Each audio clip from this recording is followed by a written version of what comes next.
तीन बहनों की लालची भाभी। करिश्मा, रेशमा और मनीषा तीन बहनें हैं। उनका एक भाई भी है, मयंक। मयंक अपनी बहनों को बहुत प्यार करता है, लेकिन मयंक की पत्नी सविता इस मामले में मयंक से बिल्कुल ही अलग है। वो अपनी ननदों का जितना बुरा कर सकती है उतना बुरा करती ही रहती है और अपनी ननदों पर हुक्म भी चलाती है। करिश्मा, करिश्मा, तुमने अभी तक नाश्ता नहीं बनाया?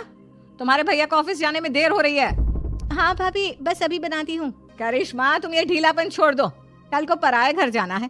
वहाँ अगर तुम इस तरह से काम करोगी तो लोग क्या कहेंगे कि माँ ने और भाभी ने कुछ सिखाया नहीं।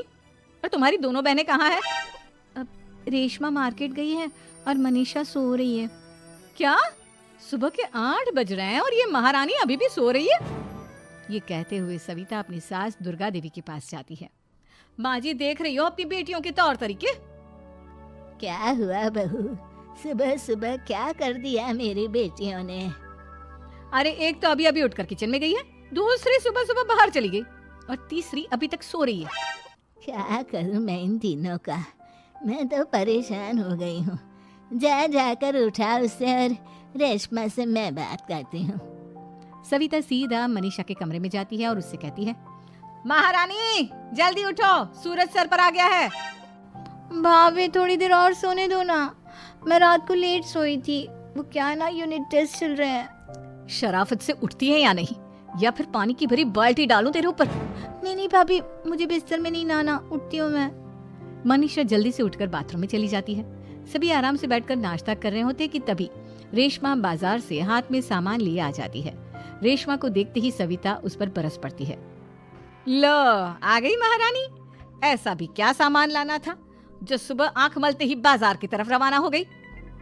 भाभी, कल आप ही तो चीख रही थी कि घर का सारा सामान मुझे ही लाना पड़ता है, घर में किसी को भी किसी काम से कोई लेना देना नहीं है। अब मैं बाजार जाकर सामान ले आई तो आपको इस बात से भी तकलीफ हो रही है? देख रही हो माँ जी, अपनी बेटी की जुबान कैंची से भी तेज चलती है। और मयंक, आप तो कुछ कहेंगे नहीं अपनी लाडली बहन को। रेशमा, अपनी भाभी से ऐसे बात नहीं करते, चलो माफी मांगो। भैया, मैं क्यों माफी मांगू? आप भाभी से बोलिए ना कि हम पर कम हुक्म चलाया करे। हम इस घर की बेटियां हैं और आपकी पत्नी की ननद है, नौकरानी नहीं। लो कर लो बात। इनकी भलाई के लिए कुछ भी बोलो तो इन्हें बुरा लग जाता है। इस घर में यही इज्जत है मेरी। देख लो माँ जी, आपकी बेटी किस लहजे में मुझसे बात कर रही है। सविता वहाँ से चली जाती है। मयंक को बहुत गुस्सा आता है, वो भी वहाँ से चला जाता है। फिर करिश्मा रेशमा को समझाती है, रेशमा, तुम्हें भाभी से माफी मांग लेनी चाहिए थी ना। लेकिन दीदी, मैंने कुछ किया ही नहीं, तो मैं माफी क्यों मांगू? हाँ करिश्मा दीदी, रेशमा दीदी जैसे ही घर में आई भाभी ही उन पर चिल्ला रही थी। हाँ, मैं मानती हूँ कि गलती भाभी की थी। मैं तो इसलिए बोल रही हूँ कि भाभी ने माँ को तो पूरी तरह अपने वश में कर लिया है। वो हमारी बात सुनती ही नहीं। मयंक भैया हमारे लिए हमेशा खड़े रहते हैं, इसलिए उनकी बात का मान तो तुम्हें रखना चाहिए था ना। कोई फायदा नहीं दीदी, कुछ दिनों की बात और है, भाभी उन्हें भी हमारे खिलाफ भड़का देंगी। फिर वो भी माँ की तरह हमारी किसी बात का विश्वास नहीं करेंगे। इसी तरह सविता अपनी तीनों ननदों को किसी न किसी बात पर परेशान करती रहती थी। एक दिन मयंक अपनी तीनों बहनों के लिए गिफ्ट लाया। करिश्मा, ये तुम्हारे लिए हार का सेट। रेशमा, तुम्हारे लिए सुंदर सी ड्रेस।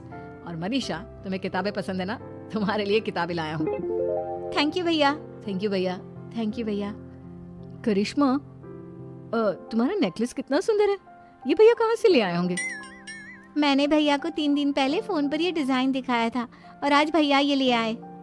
सविता तो अपनी ननदों के गिफ्ट्स देखकर जल गई और करिश्मा का नेकलेस तो उसे भी बहुत पसंद आया था। अपनी बहनों के लिए कितना अच्छा नेकलेस लेकर आए हैं, मुझे कभी कोई गिफ्ट नहीं दिया। मैं आज ही ये हार चुरा लूंगी। रात में सविता करिश्मा का हार चुरा लेती है और इसी तरह उसे अपनी ननदों की जो भी चीज अच्छी लगती वो उसे मांगती नहीं, बल्कि रात के अंधेरे में चुरा लेती। इसी तरह दिन बीतते गए और सविता ने मयंक के दिल में भी उसकी बहनों के लिए नफरत पैदा कर दी। एक दिन मयंक ने करिश्मा और रेशमा के लिए रिश्ता देखा और ये बात उसने घर में सबको बताई। माँ, करिश्मा और रेशमा के लिए बहुत अच्छा रिश्ता आया है, वो लोग कल इन्हें देखने आ रहे हैं। आप और सविता मिलकर सारी तैयारी कर लेना। ये सुनकर करिश्मा और रेशमा खुश हो जाती हैं, लेकिन सविता सोचती है, अगर इन दोनों बहनों की शादी हो गई तो घर और बाहर का काम कौन करेगा? मनीषा तो एक नंबर की कामचोर है, उससे तो किसी बात की उम्मीद लगाना ही बेकार है। मुझे इस शादी को रोकना होगा। अगले दिन सभी लड़के वालों के स्वागत की तैयारी करने में लगे होते हैं। तभी मयंक अपनी बहनों से आकर कहता है, तैयार हो गई तुम दोनों? देखो, दोनों लड़के बहुत अच्छे हैं, मैं कोई कसर नहीं छोड़ना चाहता, इसलिए तुम उनके सामने अच्छे से बिहेव करना और अपनी भाभी से लड़ने मत लग जाना। करिश्मा, तुम वो नेकलेस पहन लो ना जो मैं तुम्हारे लिए लाया था। भैया मैं बहुत देर से वो नेकलेस ढूंढ रही हूँ लेकिन मुझे मिल ही नहीं रहा।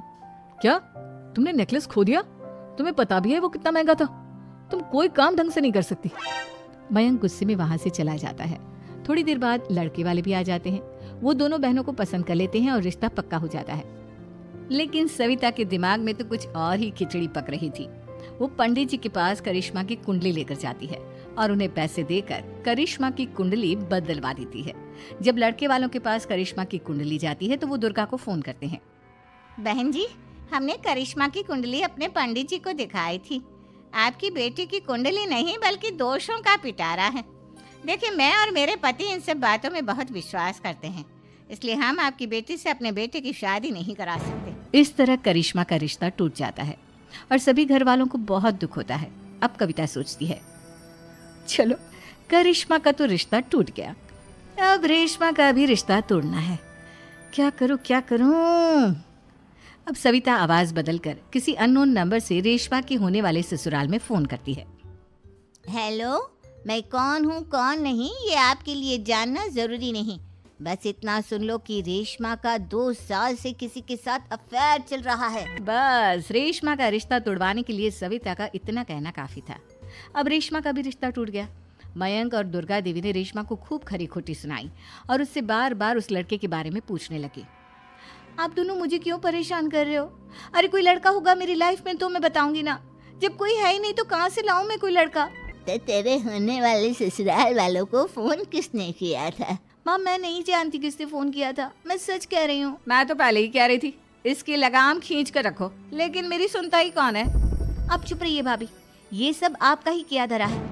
अब तीनों बहनों को विश्वास हो जाता है कि ये सब उनकी भाभी ही कर रही है। तीनों बहनें अपनी भाभी को सबक सिखाने के लिए एक वकील कर लेती है और घर में हिस्सा मांगना। देखो भैया, माँ बाप की जायदाद में जितना बेटों का हक होता है उतना ही बेटियों का, इसलिए इस घर के 4 हिस्से होंगे और हमें अपना हिस्सा चाहिए। मैंने तुम्हारे लिए क्या क्या नहीं किया और तुम इस घर में हिस्सा मांग रही हो? भैया, आप और माँ हम बहनों की कोई बात नहीं सुनते हो और भाभी हमारी शादी नहीं होने देगी क्योंकि उन्हें लगता है कि आप हमारी शादी में ज्यादा पैसा लगाओगे और उन्हें हम जैसी फ्री की नौकरानी कहाँ मिलेगी। तो हम भाभी के साथ तो रह नहीं सकते, हम बहनों को अपना हिस्सा चाहिए। अरे तुम्हें शर्म आनी चाहिए अपने भाभी पर ऐसा इल्जाम लगाते हुए। वो तुम्हारे बारे में कितना सोचती है। हाँ माँ, भाभी हमारे बारे में बहुत सोचती है। दिन रात बस यही सोचती रहती है कि किस तरह से अपनी तीनों ननदों को परेशान करूं और कभी मुझे पढ़ने भी नहीं देती। दोनों बहनों का रिश्ता भी तो इन्होंने ही तोड़वाया है और रात में हमारे कमरे में आकर हमारी चीजें भी चुराती हैं। इसी तरह सविता की तीनों ननदें अपनी बात पर अड़ी रही। अब कोर्ट में तारीख भी शुरू हो गई। जब सविता को लगा कि उसकी तीनों ननद इतनी आसानी से नहीं मानने वाली तो उसने अपने पति और सास को सारी सच्चाई बता दी और अपनी तीनों ननद से माफी मांगी। मयंक और दुर्गा को भी अपनी गलती का एहसास हो गया। अब सविता खुद करिश्मा और रेशमा के लिए अच्छा रिश्ता ढूंढती है और उनकी शादी करवाती है।